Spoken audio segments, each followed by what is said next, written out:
안녕하세요. 워런 버핏처럼 매일 신문을 박전무와 함께 읽으면서 투자의 고수가 됩시다. 웜의 신박 오늘 4월 29일 화요일 순서 시작하도록 하겠습니다. 네, 오늘 댓글 먼저 간단하게 읽고 시작을 하겠습니다.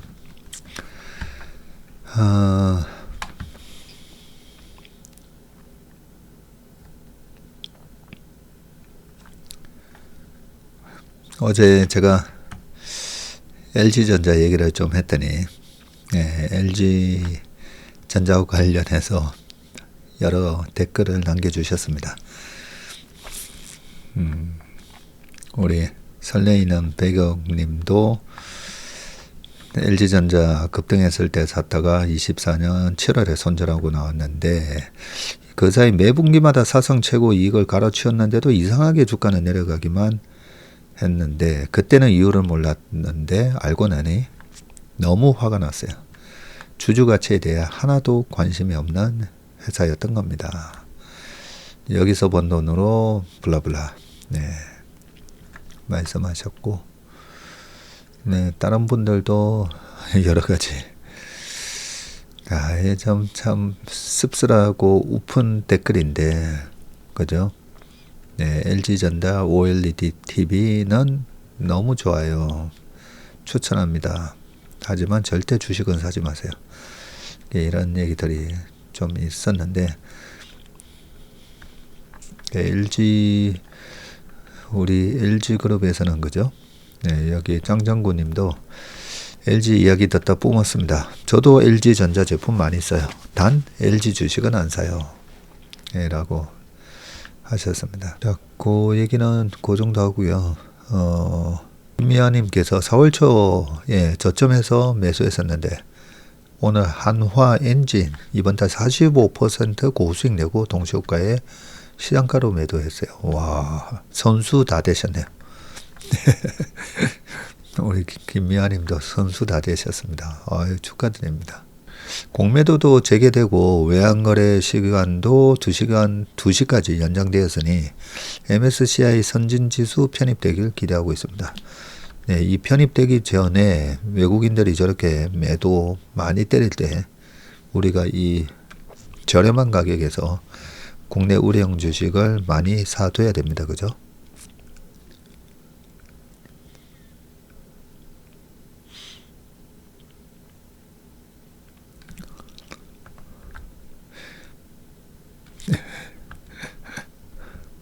저희 어머니께서 가전제품은 LG가 최고라고 늘 말씀하셨는데 LG의 행보가 좀 아쉽긴 합니다. 아쉽습니다. 우리 범희 형님이 오랜만에 댓글 남겨주셨네요. 항상 고맙고 감사합니다. 전무님 사무실에서 보는 풍경이 멋지지요.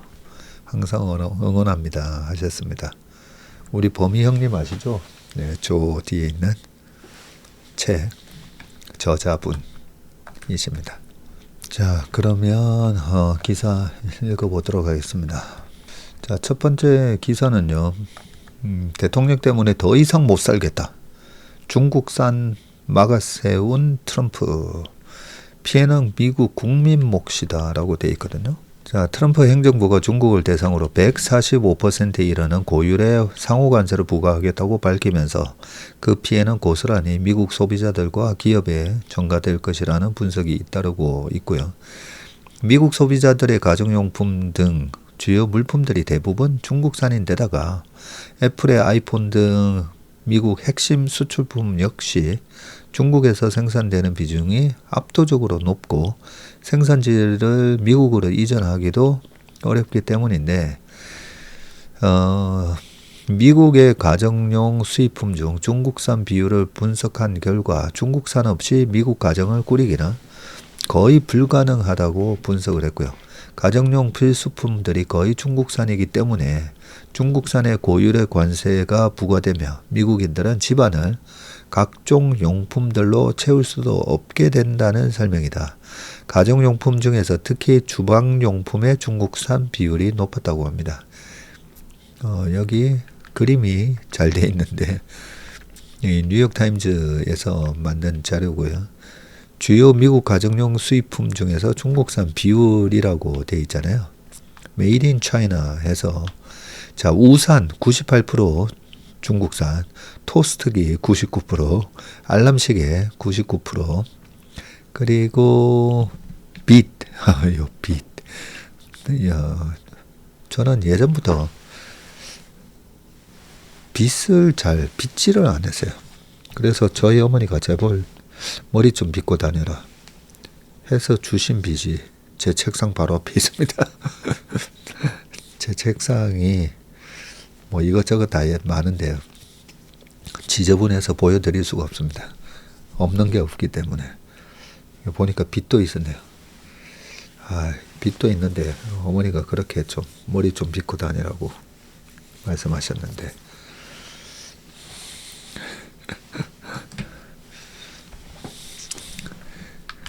그리고 가위 79%, 그리고 아이들 책도 중국에서 그래요? 이게 지금 미국 가정용 수입품인데 미국 애들 보는 책도 다 중국에서 인쇄해서 그렇게 수입하나 보네요. 전자레인지 90%, 믹서기 83%, 네, 유모차 97%.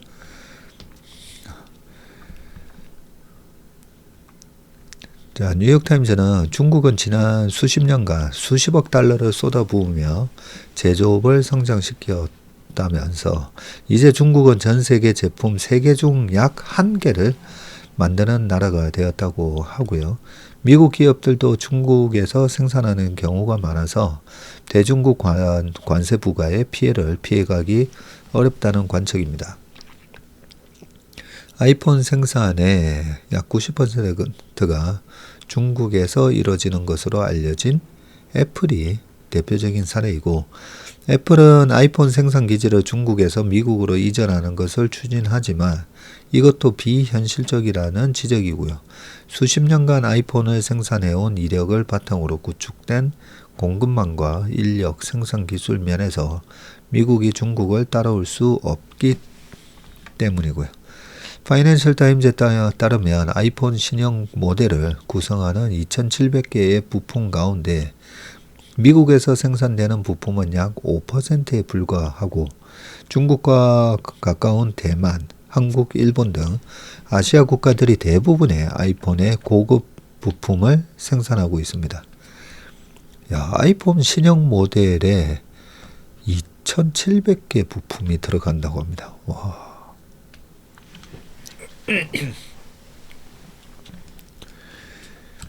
아울러 중국의 인건비가 여전히 저렴한 데다가 인력수 측면에서 미국을 압도하고 있다는 점도 메이드 인 아메리카 구상과 맞지 않고 중국을 중심으로 인력과 공급망이 구축돼 있어 미국의 대중 의존도가 되돌릴 수 없는 수준이라는 뜻이고요.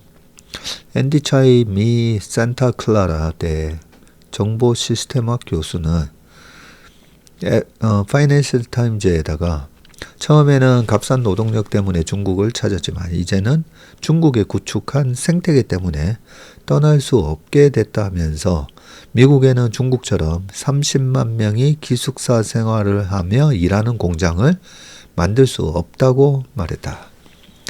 야, 중국에는 30만 명이 기숙사 생활을 하면서 일하는 공장이 있나 보네요. 아이폰 제조를 위한 원자재 부문에서도 미국의 대중 의존도는 크다.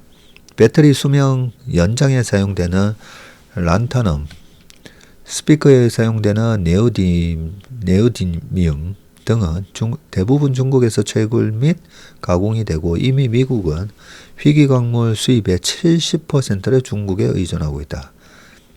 그러니까 미국이 관세로 때리면 중국에서 이 희귀광물을 수출을 안 하겠다. 이렇게 해버리는 거군요. 미국의 대중국 관세 부과의 부담은 실제로 기업과 소비자에게 전가되고 있는데 28일 홍콩 명보에 따르면 월마트, 타겟, 홈디포 등 미국의 대형 소매업체들은 최근 중국 공급 업체들의 관세 비용을 부담할 테니 일시 중단된 화물 발송을 재개하라고 통보했군요. 네, 여기서도 나오지만 미국의 대형 소매업체들이 이 관세 비용 본인들이 내야 됩니다. 본인들이. 자, 미국의 제품을 수출해온 한 도자기 업체 관계자는 명보와 인터뷰에서 미국발 컨테이너 발송 일정이 잡혔다면서 관세는 구매자가 지불하기로 했습니다.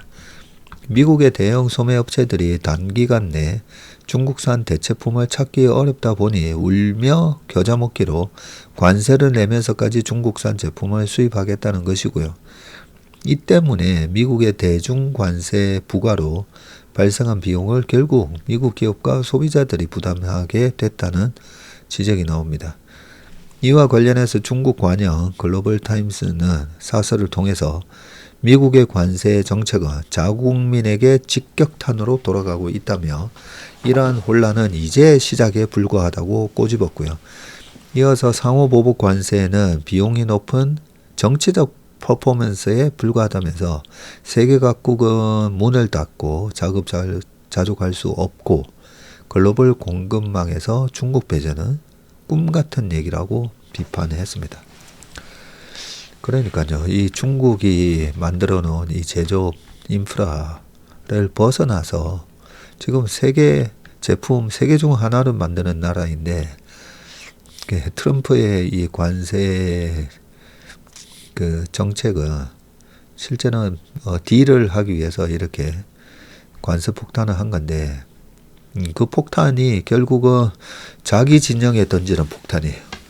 수류탄을 탁 던졌는데 그게 결국은 자기 기업, 자기네 소비자들한테 던지는 폭탄이 되다 보니까 우리 폭탄 145개 던질 수 있다라고 해도 중국이 별로 겁을 안 먹는 거죠.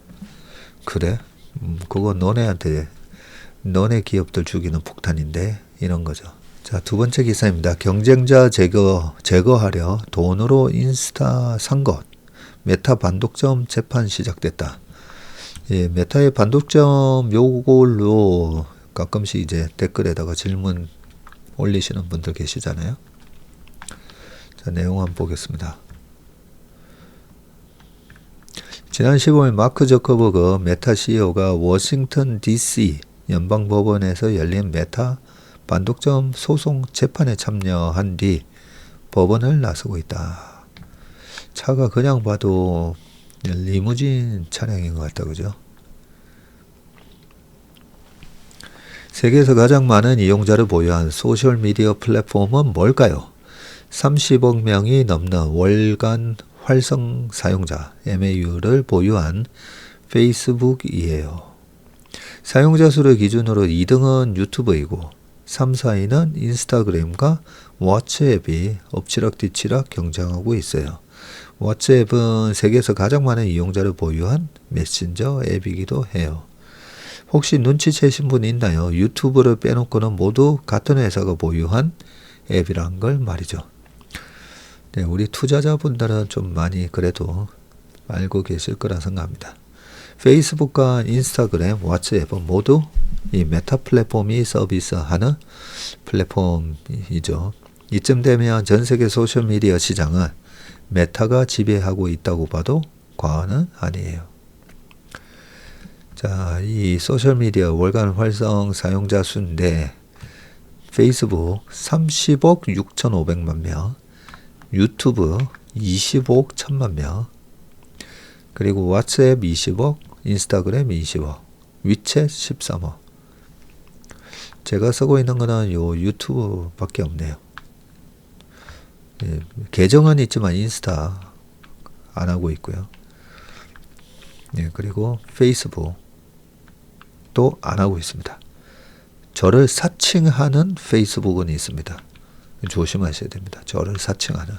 이렇게 소셜미디어 판을 꽉 잡고 있으니 실적도 계속 좋아졌어요. 지난해 2024년에도 매출과 순이익이 모두 큰 폭으로 증가하며 역대 최고치를 기록했고 틱톡 같은 강력한 경쟁자들이 가끔 나타나긴 하지만 사실 이 정도면 웬만해서는 걱정거리가 없을 거라는 생각까지 들 정도죠.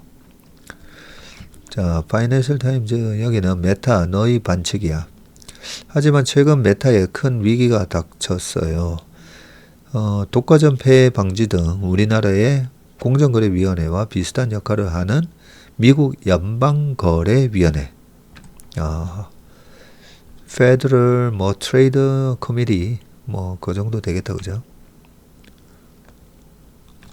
네, 클릭을 해보면 The Federal Trade Commission이네요.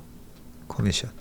메타가 불법적인 독점 행위를 했다면 소송을 제기했기 때문이고, FTC는 메타가 2012년 인스타그램을 인수한 행위와 2014년 왓츠앱 인수가 공정한 경쟁을 해쳤다며 2020년에 소송을 제기했고요. 이 소송에 대한 재판은 이달 14일부터 미국 워싱턴 DC 연방법원에서 시작됐군요.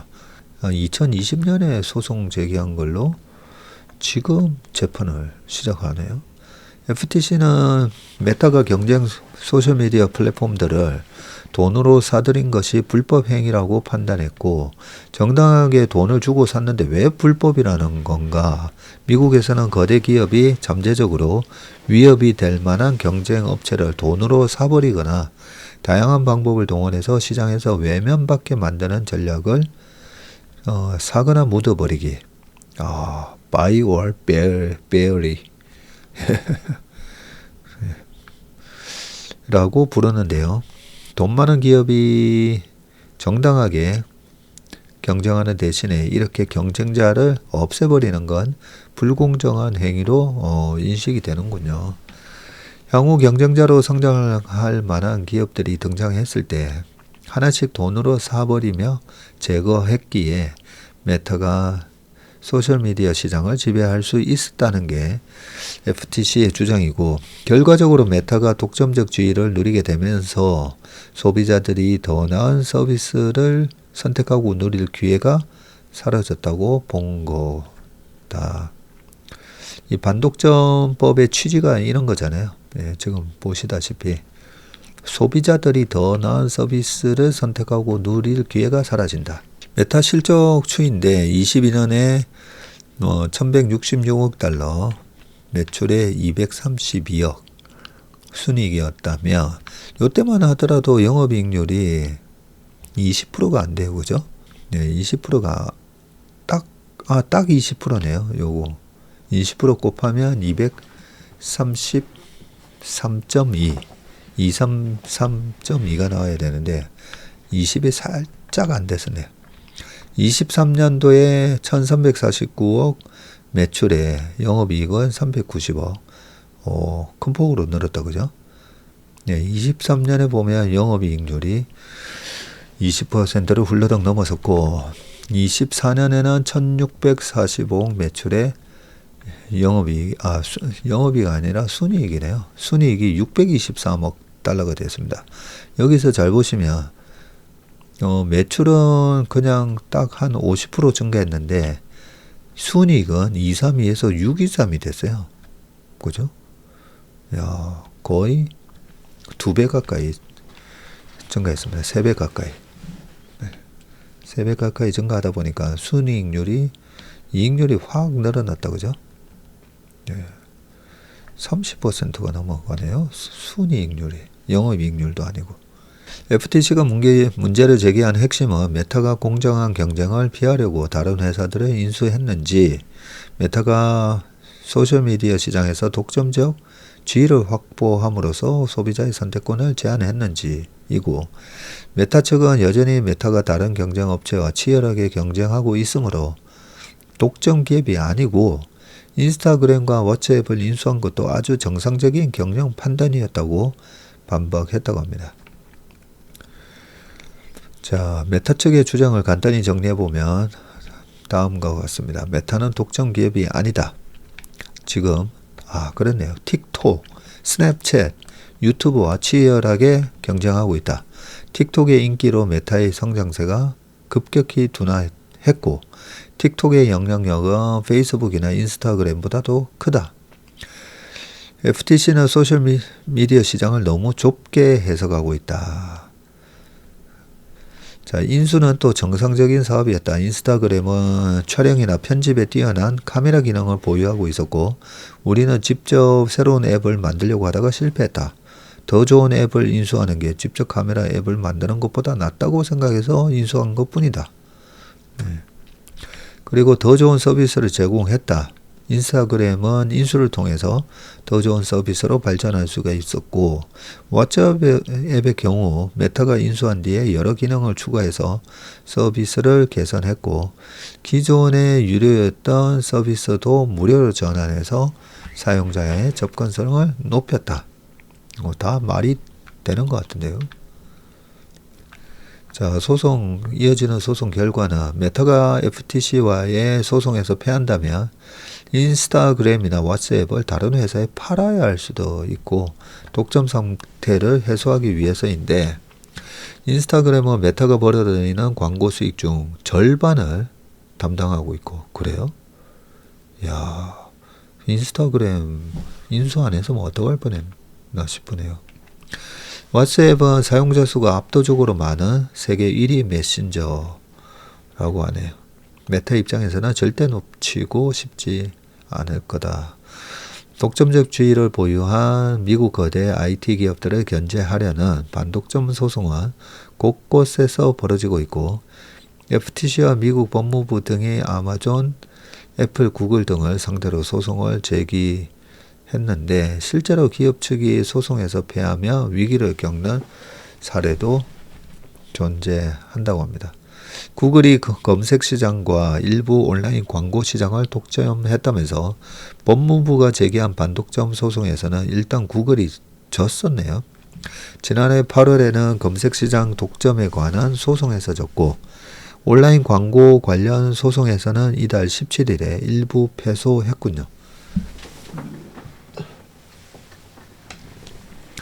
구글이 항소할 기회가 남아 있어서 당장 결론이 난 건 아니지만, 판결이 이대로 유지될 경우 구글 또한 메타처럼 일부 사업을 다른 회사에 팔아야 해요. 세상에서 가장 돈이 많은 회사들로 떠오르며 막대한 영향력을 행사하는 미국 거대 IT 기업. 과연 정부와의 다툼에서 회사를 지켜낼 수 있을까? 이 회사들의 영향력이 불공정하게 얻은 것이라는 판단을 받게 되지는 않을지 지켜봐야겠다라고 했습니다. 자, 매일경제 디그팀이 연재하는 뉴스 쉽게 보기는 술술 읽히는 뉴스를 지향한다. 재밌다, 그죠? 근데 메타의 반박 요걸 보니까 크게 뭐 반독점법으로 영향을 받지는 않을 것 같은데 보니까, 그죠? 자, 그 다음 기사 보겠습니다. 이거 금융사기 아니야? 하락장에서도 연 12% 수익률, 주가 방어도 만렙 ETF가 있다는데, ETF 한번 보겠습니다. 어떤 이렇게 하락장에서도 연 12% 수익률 내는 ETF가 있는지. 대박과 분산은 함께 갈 수 없다는 것은 재테크의 기본 철학이다. 그러나 이 절대 원칙에 도전하는 ETF가 있는데, Amplify CWP Enhanced Dividend Income DIVO ETF다. DIVO 들어본 것 같은데요. DIVO는 분산 투자 원칙을 따르는 ETF이지만 고수익 고배당을 동시에 추구하고요. 꿈의 ETF에 도전한 지 9년째인데 DIVO를 따라하는 국내 상장 ETF도 등장했습니다. 국내 그러니까요. 요거 따라하는 ETF 소개글 본 것 같긴 합니다.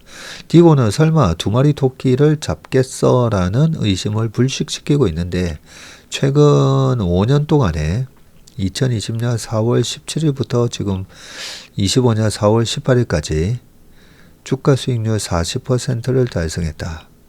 최근 1년 기준 5%의 배당 수익률을 기록 중이고, 연 5%의 배당과 연 7%의 주가 수익률로 매년 평균 12%라는 총 수익률을 나타내 글로벌 투자자들의 관심을 모으고 있다. 아하하. 2020년 4월 17일이면 3월 달에 주가 폭락해가지고, 그죠? 3월 26일?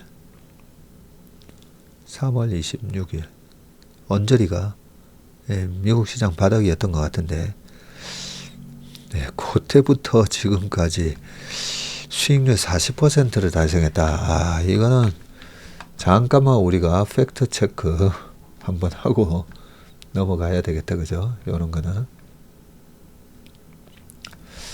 네, 해외 증시 들어가서 방금 뭔가요? 나스닥인가? 아, 어차피 ETF니까 S&P 500 가지고만 해봐도 되죠, 뭐. 그죠? 네, S&P 500. 그리고 5년. 자, 여기서 5년 차트. 2020년 5월 달만 하더라도 2800이었네요. 2800에서 곱하기 2 하면 5600 정도잖아요. 에이, 그러니까 5월 15일 날 들어가도 100% 수익 났잖아요. 그렇죠? 이 4월로 땡겨보면 더 하죠. 뭐 10년 차트에서 보면. 예. 이거 이상하네.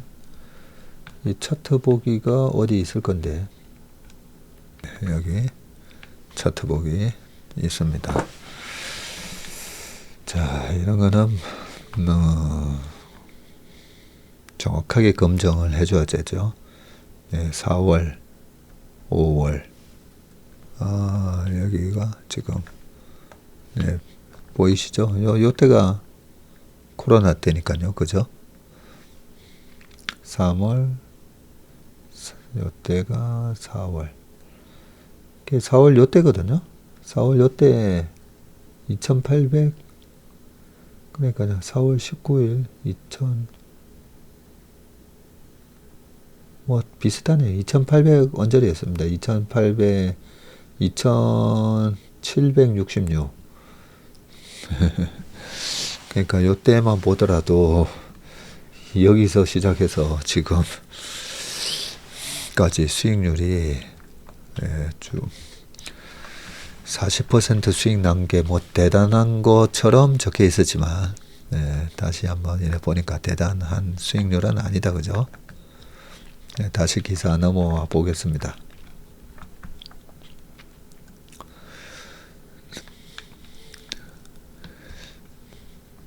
자, 최근 1년 기준 5%의 배당 뭐 블라블라 아까 했고요. 자, 앰플리파이 CWP 인핸스드 디비던드 인컴 ETF, 여기 5년치 요 그래프를 가져오긴 했네요. 5년 전에 여기서 시작해서 지금 여기. 네. 자, 이게 수익률이 대단하고 봐야 되는 건지. 자, 그런데 떨어질 때 좀 방어를 잘했다라고 아까 돼 있었잖아요. 22년도에 보니까 그렇게 많이 안 떨어졌네 진짜. 요 부분은 다시 한번 좀 볼게요. 자, 이 ETF 체크에 따르면 최근 한 달 2천억 원의 순자금이 이 디보로 들어왔고요. 이 ETF에서 자금이 유출된 날이 한 달 동안 단 하루일 정도로 인기가 높고요. 트럼프 대통령의 관세 전쟁으로 우량주들마저 주가가 폭락하는 증시 하락기에 디보의 주가 방어력이 눈에 띄는데, 디보는 2025년 들어서 4월 18일까지 3.6% 하락을 했고, 이번에 같은 기간 이 슈드는 7% 떨어졌고요. 이 슈드는 미국의 배당 성장주 묶음으로 주가 하락기에 손실을 줄여주는 ETF 성격이 짙죠. 그런데 디보가 이번 하락장에서 슈드보다 높은 방어력을 보여준 것인데, 게다가 슈드는 369 12월에 분배금을 주는 분기배당 ETF고, 반면에 디보는 매달 배당을 디보가 매달 배당을 주는 ETF군요. 현금 흐름 차원에서도 더 낫다는 평가이고요. ETF 업계는 진화의 진화를 거듭해 왔고, 1세대 ETF는 S&P 500이 나스닥을 쫓아가는 지수 추종의 시대였고, 이후 반도체나 자율주행 등 각종 컨셉형, 테마형 ETF가 쏟아졌고요. 3세대에서는 높은 배당을 주는 고배당 ETF가 주류였고, 이제 디보처럼 기본 월배당의 높은 주가 수익률과 배당률, 그리고 마지막으로 주가 안정성까지 네 박자를 갖춘 4세대 ETF 시대가 도래했다. 자, 이 디보 ETF는 운용사가 앰플리파이, 상장일은 2016년에 상장됐군요. 16년부터도 해봐도 되겠네. 연 배당률은 4.99. 이거는 근데 최근 1년 기준입니다. 전략은 배당 성장 대형주에다가 커버 더 콜을 씌우는 전략을 쓰고 있군요. 자, ETF는 이름의 모든 내용을 담도록 요구받고 있는데, 자, 앰플리파이 CWP Enhanced Dividend Income의 첫 두 단어는 미국 ETF 운용사인 앰플리파이와 CWP를 뜻하고요. CWP도 운용사 이름인가요? 그럼 뭐 공동 운영하나요? 그 다음 Enhanced, 잠깐만요. 클릭 해보면 뭐 나오지는 않네요. 자, 그 다음 Enhanced Dividend Income이 본론인데, 배당 수익을 한 단계 향상시켰다는 뜻입니다. 네, Enhanced는 말을 인덱스 펀드, 제가 옛날에 인덱스 펀드 운영할 때도 Enhanced 인덱스 펀드를 운용했었거든요. 예, 그거는 코스피 200을 추종하는 인덱스 펀드를 운용할 때 코스피 200을 그대로 그냥 딱 복제해가지고 완전히 100% 패시브하게 운용하는 게 아니라, 예, 그 중에서도 이런저런 여러 가지 전략을 써서 인덱스보다는 좀 더 파워풀하게. 예, 근데 그걸 너무 파워풀하게 해버리면 그게 액티브 펀드가 돼버리잖아요. 그래서 기본적으로 펀드가 추종하는 벤치마크를 따라가는데, 따라가더라도 장기적으로 보면 계속 지수보다는 좀 더 아웃퍼폼 하는 식으로 그렇게 운영합니다. 제가 했을 때는 예전에 한화자산에서 변액 펀드 1조짜리를 혼자 운영할 때 저는 그 베이시스 스와핑이라고 그런 전략을 좀 썼거든요. 파생을 예전에 했기 때문에 코덱스 200, 코스피 200을 바스켓으로 직접 주식을 사는 방법. 두 번째는 코스피 200을 추종하는 선물이 있잖아요. 선물 있고, 그 다음에 코덱스 200이 있고, 요 세 가지를 가지고 어느 한쪽이 좀 저평가가 되면 그 저평가된 선물이 뭐 백오데이션이 낮다, 현물보다 더 낮게 거래되는 걸 우리가 백오데이션이라 하잖아요. 그리고 현물보다 선물이 높게 거래될 때를 콘탱고. 그래서 원래는 콘탱고여야 되는데, 시장을 2008년도에는 시장이 되게 안 좋다 보니까 선물이 백오데이션이 엄청 심해졌거든요. 그랬을 때 주식 팔고 선물로 선물 매수 잡고 이런 식으로 베이시스 스와핑을 하면서 인덱스보다는 좀 더 아웃퍼폼 하게끔. 실제로 그때 시장을 조금만 아웃퍼폼 했는데도 그때 전체에서 2등인가 그렇게 했던 기억이 납니다. 조금만 인핸스드 해도 기존 인덱스 패시브 펀드 중에서는 좀 더 아웃퍼폼, 아웃스탠딩 하는 그런 성과를 낼 수가 있었습니다. 자, 이 디보에게 특별함을 부여하는 것은 ETF 구성 종목을 고르는 신중함과 그 다음에 개별 종목의 콜옵션 매도 전략을 펴는 과감함인데, 앰플리파이가 디보 종목을 고르는 지표는 시가총액, 자기자본이익률, ROE, 배당 성장성 등 크게 세 가지고, 대형주 중에서 ROE 지표가 우수할 정도로 경영 실력을 갖추고 배당금을 꾸준히 올려줄 정도로 주주환원 의지가 있는 곳을 주로 담는다고 되어 있고요. 여기가 어떻게 인핸스드 하는지 기본 전략을 써놨네요. ROE 지표가 우수할 정도로 경영 실력을 갖추고 배당금을 꾸준히 올려줄 수 있도록 주주환원 의지가 있는 곳을 주로 담는다. 전략이고, 성적순만으로 고르지는 않는데 업종 비중을 먼저 정하고 거기에 맞춰서 투자지표 성적순으로 종목을 담고, 이 모든 것이 앰플리파이 매니저들의 실력에 의존한다. 4월 16일 기준 디본의 주식 최대 비중 업종은 금융이 25.03%이고 그 다음이 기술주 16.7%, 세 번째 업종이 경기소비재 13%, 종목은 4에서 5% 수준으로 맞추다 보니 20개에서 25개 정도 종목수로 구성이 되군요. 이날 개별 종목 기준 가장 많이 담고 있는 상장사는 비자네요. 디보가 바라는 높은 주가와 많은 배당, 주가 안정성을 갖춘 종목이다. 자, 주가 하락기에 더 빛을 발하는 디보의 매력이라고 하면서 배당 성장성이 뛰어난 대형주 블라블라 방금 얘기했던 내용들이 있고요.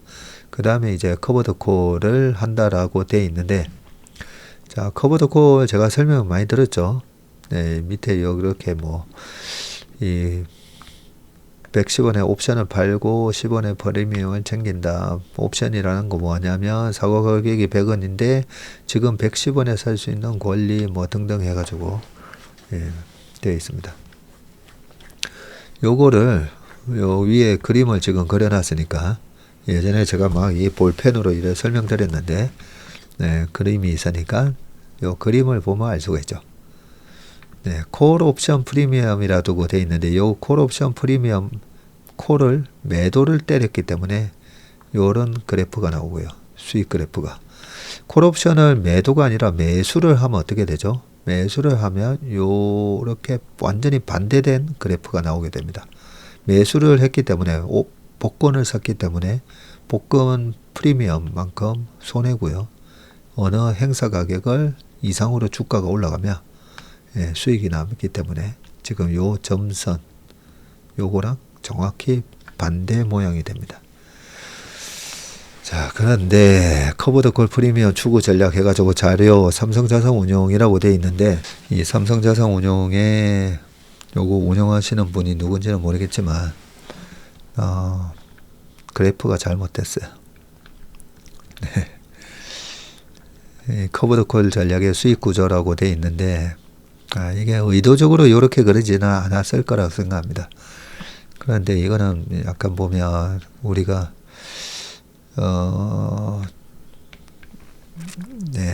중학교 1학년 수준이면 얼마든지 그림을 그릴 수 있는 구조인데, 그림이 이렇게 구조가 나오면 안 되죠. 여기 지금 빨간색이 요렇게 해서, 자, 이 배당 슈드가 됐던 이 배당 주식을 매수를 하고, 여기 적혀 있죠.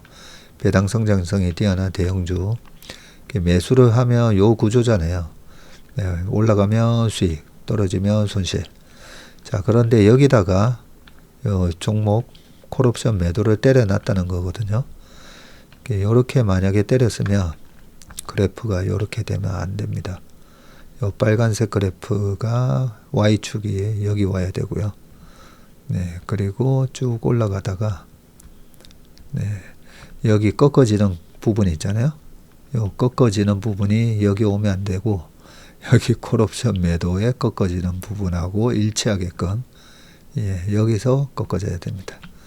그래서 이것만 보면 솔직히 이것만 보면 커버드 콜 수익이 과대 계상되어 있습니다. 커버드 콜의 수익이 여기 와야 된다 했잖아요.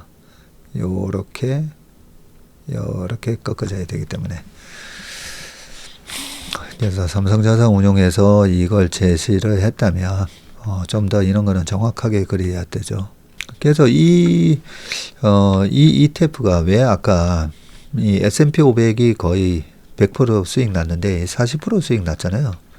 왜냐하면 지금 보시다시피 이렇게 커버가 되어 있기 때문입니다. 올라갈 때 그냥 가만히 냅뒀으면 쭉 올라가는 것만큼 이만큼 다 수익이잖아요. 주가 올라가는 것만큼 다 수익인데 콜을 매도를 때려놨기 때문에 요 행사 가격 이상으로 주가가 올라가게 되면 콜에서 손실이 나게 됩니다.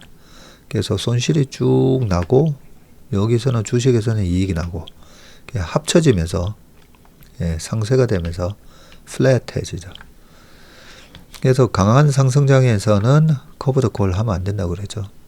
그래서 저 같은 경우에도 퇴직연금 ETF에 작년 11월인가 12월에 나스닥을 커버드 콜 나스닥으로 바꿔놨다가 최근에 주가가 급락했을 때 3월 말인가 4월 달에 그 나스닥 커버드 콜 ETF를 빼고 그죠?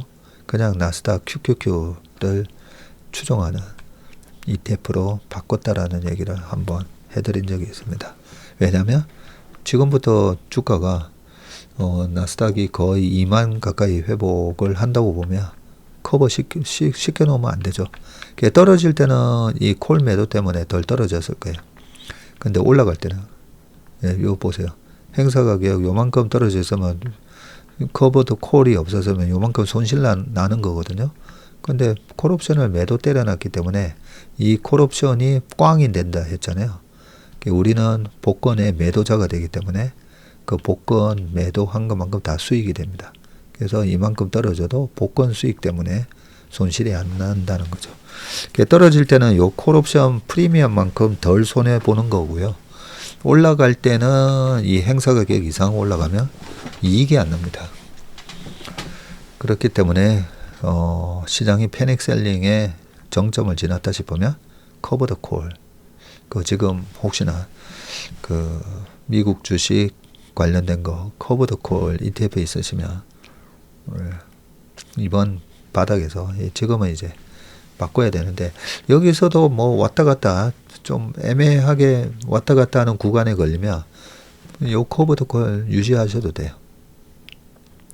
지금은 S&P 500 아까 수준으로 봤을 때는 한 5,800에서 5,900? 6,000? 거의 그 언저리 가면 또 커버드 콜 전략이 유효하다고 보고요. 완만하게 왔다 갔다 하면서 완만하게 올라가도 커버드 콜이 좋습니다. 천천히 올라가면 왔다 갔다 하면서 천천히 올라가잖아요. 그러면 이 콜이 다 꽝이 되기 때문에 왜냐면 이 행사 가격 이상으로 안 올라갔기 때문에 다 꽝이 되면서 다 이게 다 이익이 되는 거거든요. 자, 그래서 요 전략을 우리가 ETF도 이번에 ETF 강의도 뭐 찍어서 올리기도 했었지만 여기 코덱스 미국 배당 커버드 콜 액티브가 요거를 벤치마크 하는 거군요. 원조 ETF가 상장 이후 9년이 지나 어느 정도 검증이 끝난 것과 달리 삼성의 ETF는 아직 3년도 되지 않았고 이런 약점에도 441640이 매력적인 것은 세금을 아껴준다는 건데 국내 상장 ETF라는 점에서 연금 저축펀드나 개인종목 자산관리계좌 같은 절세계좌에서 매수가 가능하다. 당연히 디보는 이들 계좌에서 매수할 수 없다. 네, 등등 돼 있네요. 441640 한번 볼까요? 22년 그때 당시에 S&P 500에 9월달 잠깐만 좀 찾아보겠습니다. 지금 보시다시피 9월달 이때가 9월달이거든요. 9월 말 기준으로 3,600이었고요.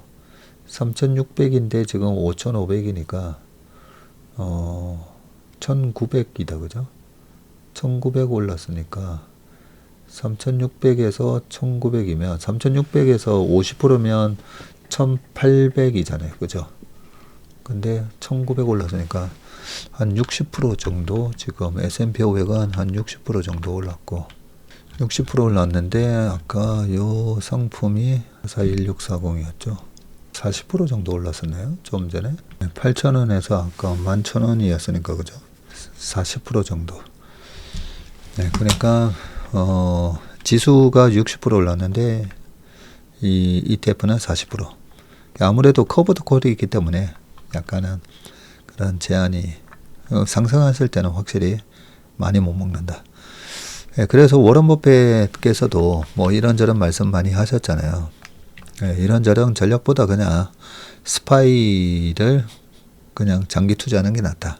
네, 이런 말씀 하셨는데, 예, 저도 작년 연말에는 미국의 그 시장 밸류에이션이 좀 너무 높다 보니까 PER 22배. 네, 그래서 그럴 때는 이제 커버드 콜로 살짝 했는데, 그 맹목적으로 뭐 연 12% 되고 주가 방어도 잘하고 뭐 이렇게 만능, 아까 무슨 이게 대단한 만능인 것처럼 그런 거는 아니다. 네.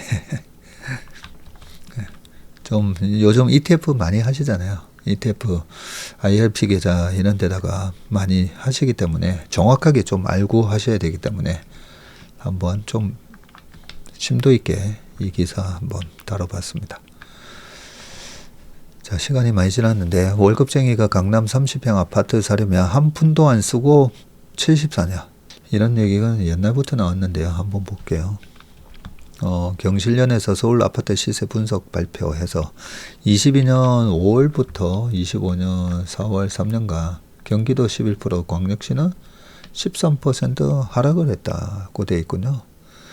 평균 임금을 받는 노동자가 30평형 집 한 채를 사려는데 74년이 걸린다고 되어 있는데 평균 임금은 그런데 도대체 얼마예요?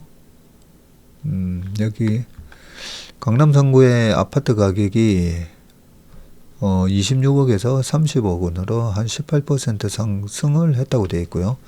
22년 5월부터 그리고 같은 기간 서울 지역 비강남권 아파트는 11억 6천에서 10억 7천만 원으로 약 7% 하락했다고 하네요. 22년 5월에는 강남 아파트가 비강남 아파트보다 2.3배 비쌌는데 이달 들어서 2.9배로 벌어졌다라고 얘기를 하고 있고, KB부동산에 따르면 22년 5월에는 전국 평균 아파트 매매가가 5억 6천만 원이었는데 지난달에는 5억 2천만 원으로 떨어졌네요. 8%가량 떨어졌다고 되어 있습니다. 지역별로는 경기도가 6억 2천만 원에서 5억 5천으로 11% 떨어졌고, 광역시 5곳은 4억 1천만 원에서 3억 6천으로 13%가 줄어드는 등 대부분의 지역 집값이 10% 넘게 하락을 했는데 전국 평균 하락률이 8%에 그친 것은 서울 집값의 영향 때문이라고 하고요. 74년 잠깐만요. 그럼 30억을 나누기 74년 하면 평균 그게 나온단 말이죠. 그러면 평균 임금 받는 노동자는 얼마라는 거예요? 네, 그럼 30 나누기 74 해볼까요? 이거 시간 계속 가는데 30억이라 치고 30억에 74년 하면 그러면 4천만 원, 74, 28, 4, 46. 딱 4천 정도다, 그죠? 4천만 원. 그래서 연 평균 4천만 원을 번다라고 가정을 한 거군요. 계산도 하고 나더니 계산기가 옆에 있네. 아까 제 책상에 없는 게 없다 그러고 했잖아요. 없는 게 없다 보니까 어디에 있는지를 잘 모릅니다. 뭐 이런 것도 있고요. 네. 입 가그린도 있고 별의별 게 다 있습니다. 어질러 놓으면 어디 있는지를 잘 모르는 게 단점입니다. 근데 잠깐만요. 이 기사가 뭘 얘기하려고 하는 거죠? 4천만 원 월급쟁이가 강남 아파트 살려면 74년. 그리고 강남 말고는 다 뭐 좀 빠졌다 이런 얘기잖아요. 근데 우리가 뭐 집값을 잡는다고 뭐 이런저런 얘기를 하는데 집이 너무 공급이 없어서 올라가면 안 되잖아요. 그런 경우를 제외하고는 뭐 시장의 그 가격은 시장에 맡기는 거거든요. 그래서 저는 뭐 강남 집값이니 뭐니 해가지고 뭐 집값을 때려잡아야 된다고 했을 때 그 우리가 뭐 어떤 주식이 너무 많이 올랐다고 해서 그 주식을 때려잡아야 됩니까? 아니잖아요. 그래서 저는 그 강남 집값이 됐든 어디 집값이 됐든 그게 너무 많이 올랐고 저거 분명히 말도 안 되는 가격인데 하면 그 말도 안 되는 가격에 산 사람이 나중에 결국은 손해를 볼 겁니다. 그게 만약에 말도 안 되는 가격이라면. 그래서 조금은 시장의 원리에 맡겨야 되는데 가격이라는 게 수요 공급이잖아요. 그죠? 수요 공급인데 국내 주식 중에 수급으로 땡긴 저번에 라더기온 사태처럼 그래도 뭐니 해도 그 내재 가치라는 거는 있거든요. 근데 그 내재 가치보다 지나치게 수급으로 땡겨버리면 반드시 대가를 치릅니다. 다시 빠집니다. 다시 빠지기 때문에 웬만하면 시장의 가격 기능 중에 이게 수급으로 뭐 장난을 치나 안 치느냐 그런 부분은 이제 감시를 해야 되지만 장난이 칠 수 없는 시장이 있어요. 뭐 외환시장 같은 경우 또 뭐 거대한 자금이 움직이는 채권 시장도 그렇고 그래서 그런 거대한 시장 같은 경우에는 그 시장의 원리에 좀 맡겨야 되고요. 정부에서 할 역할은 저는 뭐 가격을 때려잡는 데가 아니라 혹시 수급이 안 맞아서 그런 거면 정부가 공급을 늘려야 된다라고 생각합니다. 단독이라고 돼 있는데 주가 3배 뛴 지금이 적기 사는 K조선 호황의 하나오션 지분 전략 매각 추진. 네, 이게 어제 장 끝나고 나왔더라고요. 자, 25년 만에 산업은행 하나오션 지분 전량 팔기로 잘 나가는 하나오션 매각 외에 트럼프 당선 후 주가 3배가 꽁충기였고 산은의 지분 가치가 2.2조에서 5.4조. 매각 어떻게 진행하나 지분 3에서 5% 쪼개서 블록딜, 블록딜을 합니다. 블록딜 조건이 어제 저녁 6시쯤 나왔었는데요. 자, 규모가 너무 커서 통매각은 부담이고 돼 있는데 자, 뭐 내용 볼게요. 산업은행 25년간 보유 중이다 하나오션. 지분 매각에 나서게 된 배경에는 이례적인 K조선업의 호황이 있었고, 이거 대우조선해양인데 2008년에 그때도 한화가 살 뻔했다가 큰일 날 뻔했었죠. 그때 6조 가격에 아마 태평을 했던 걸로 기억나는데. 자, 2010년대 지속된 불황으로 고전했던 한국조선업은 최근 1년간 실적 회복에 이어서 강한 트럼프 효과까지 더해지면서 새로운 호황기를 누리고 있다. 하나오션 실적 보면요. 1분기에 매출 3조의 영업이익 2,586억 나왔습니다. 28일 어제 발표했죠. 이는 작년 같은 기간 매출은 37.6%, 영업이익이 무려 거의 400% 늘어났고요. 한국조선해양 역시 좋은 실적을 냈습니다. 실적 개선은 주가를 끌어올렸고 하나오션 주가는 트럼프 당선이 11월 6일 27,800원이었는데 연말에 37,300원이 됐고 두 달이 채 안 되는 기간에 34%나 올랐고요. 올해 들어서는 더 강한 상승을 기록해서 89,300원까지 6개월 동안에 주가가 3배 이상 올랐습니다. 자, 산업은행의 BI에서 자기 자본 비율이 이렇게 돼 있는데 금융당국의 요구 수준이 13%고 하나오션 주가 그래프입니다. 올 들어 하나오션의 주가 상승폭이 139%, 현대중공업은 39%, 현대미포가 24%, 한국조선해양이 16.9% 하고 비교해보면 하나오션이 압도적으로 많이 올랐네요. 미국 필리조선소 인수 효과 때문이고요. 미국 내 조선소가 있는 만큼 선박 유지 보수하는 이 MRO 사업 참여가 가능하기 때문이고 그 덕분에 하나오션이 미국 군함 MRO에서 연 5척에서 6척 수주를 목표로 하고 있습니다. 전망도 나쁘지 않고 뭐 이런저런 건 다 알고 계시니까 산업은행에서는 주가가 사상 최고치로 오가는 현재를 매각 적기로 판단을 했고요. 자, 24년 산업은행 감사보고서상에는 하나오션 지분의 시장 가치가 2조 2,300억으로 표기가 돼 있었는데 28일 기준으로는 5조 3천억이나 됩니다. 불과 4개월 차이로 매각 차익이 3조 원이 넘게 나는 상황이고 22년 한화그룹의 당시 대우조선해양을 2조 원에 매각했을 때 헐값 매각 논란에 시달렸던 경험도 한몫한 것으로 보이고요. 이번 블록딜이 주가에 단기적으로는 부정적일 수 있지만 수급 요인에도 불구하고 LNG선 같은 고수익성 선박의 매출 인식이 계속 반영되는 추세라서 이익 전망을 감안하며 주가 하락폭이 크지 않을 것이다 라는 분석이 있고요. 이 내용은 쭉 보시고, 자, 다만 이제 수요 예측을 시작한 만큼 최종적으로 산업은행이 원하는 물량만큼 매각하는 데는 상당한 시간이 걸릴 수밖에 없는데 지분을 3에서 5% 쪼개서 블록딜 형태로 팔 것으로 예상되는 상황에서 올해 얼마만큼의 물량이 소화될지는 업황과 경기 상황에 달려있다 라고 되어 있고요. 산업은행 입장에서는 자꾸 낮아지는 이 BI에서 자기자본 비율 문제를 해결해야 되는 숙제도 하나오션 지분 매각을 통해 해결할 수 있는데 은행의 건전성을 판단하는 지표이고 13% 이상을 권유하고 있습니다. 산업은행이 보유한 주식 중 매각이 자유로운 것은 이 하나오션이 지금 유일하다고 하네요.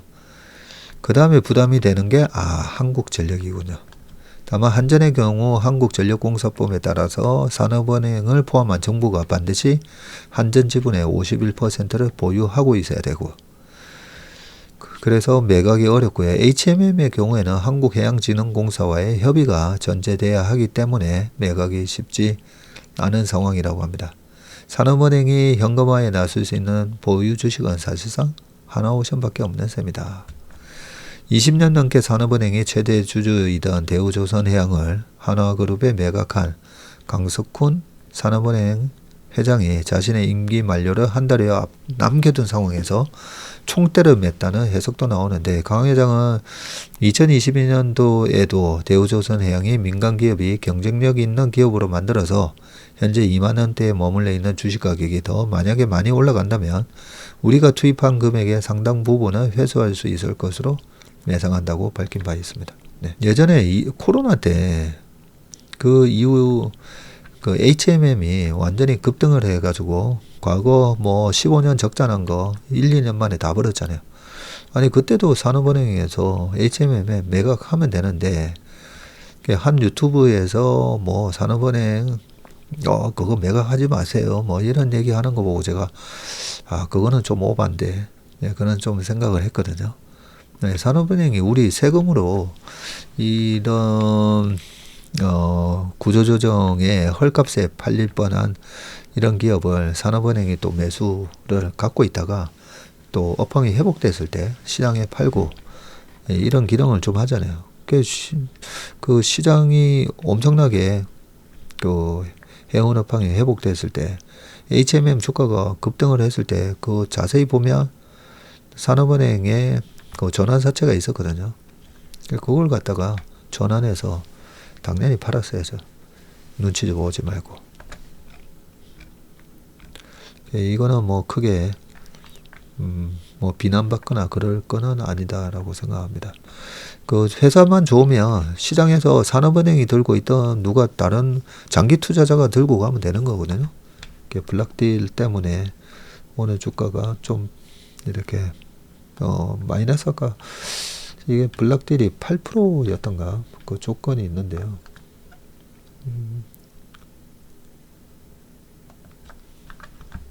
제가 잠깐만 그 조건 좀 볼게요.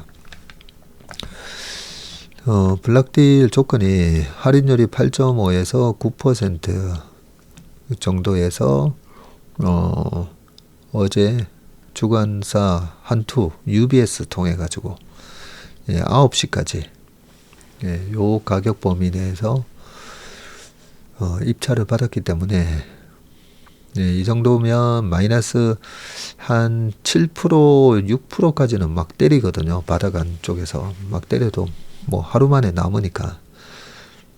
근데 한 8% 정도 빠지면 또 시장에서 이번에 하나오션 못 샀던 사람들은 또 매수가 들어오면서 마이너스 7%, 6% 언저리에서, 그래서 어제 저녁 시간에서는 마이너스 한 6.5 정도에서 거래가 됐던 걸로 기억이 납니다. 자, 마지막 기사는 시간이 좀 많이 지났네요.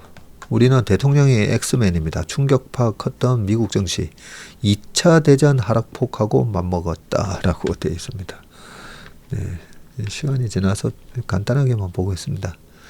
트럼프 행정부 출범 100일간 미국 증시 하락폭은 역대 5번째로 컸다. 네, 1900년대 이후 125년을 거쳐간 32개 정부를 분석한 결과인데, 네, 트럼프 취임 이후 S&P 500이 8.66 빠졌고요.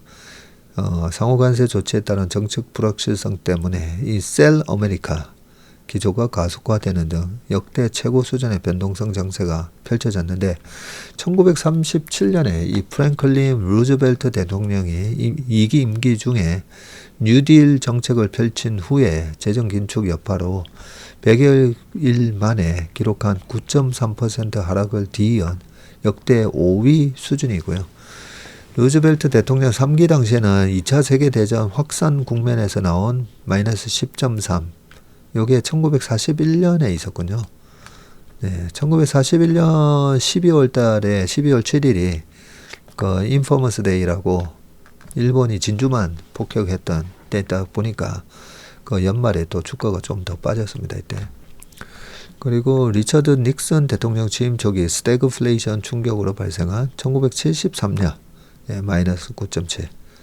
네, 이때 1차 오일 쇼크가 발발하죠. 이때는 한 끗 차이다.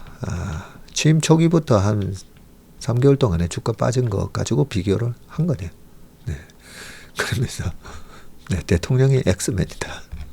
네, 이런 기사였습니다. 네, 그 밑에 내용은 쭉 보니까 뱅크 오브 아메리카는 당분간 시장에 진입하지 마라.